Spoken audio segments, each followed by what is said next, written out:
बिस्मिल्लाहिर्रहमानिर्रहीम। State bank ने अपनी माशी पॉलिसी का इजरा कर दिया है और जैसा कि हम सब तवक्को कर रहे थे कि शरह सूद जो है स्टेट बैंक उसको जो है बरकरार रखेगा और ऐसा ही हुआ।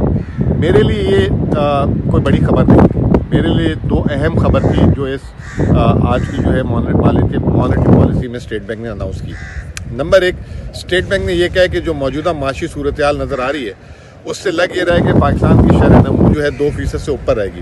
याद रहिएगा कि स्टेट बैंक ने जो है 1.5% की बात की थी पहले, और मैं अब भी समझता हूँ कि स्टेट बैंक ने जो है कम बोला है, ये 4 से 5% के दरमियान रहेगी। दूसरी जो सबसे अच्छी चीज़ जो आज तक कभी किसी स्टेट बैंक की जो गवर्नर ने नहीं की, वो आगे क्या मॉनेटरी पॉलिसी किस तरह रहेगी उसका भी इशारा दे दिया है। उसमें उन्होंने बता दिया कि अभी पाकिस्तान की रिकवरी जो है नामौजूद है और वो अभी मज़ीद बढ़नी है, तो शरह सूद आगे बढ़ने का कोई इम्कान नहीं है अगर कोई खुदा न खास्ता ऐसी चीज़ ना हो जाए। अगर खुदा न खास्ता ऐसी कोई चीज़ का क्या मतलब, यानी कि तेल की कीमतें 150 हो जाएँ या कोई ऐसे दुनिया में सप्लाई साइड शॉक आ जाए जिसकी वजह से शरह सूद बढ़ाना नागुज़ीर हो जाए, उसके अलावा वो नहीं देख रहे कि अभी फ़िलहाल माजी करीब में जो है शरह सूद बढ़ेगा।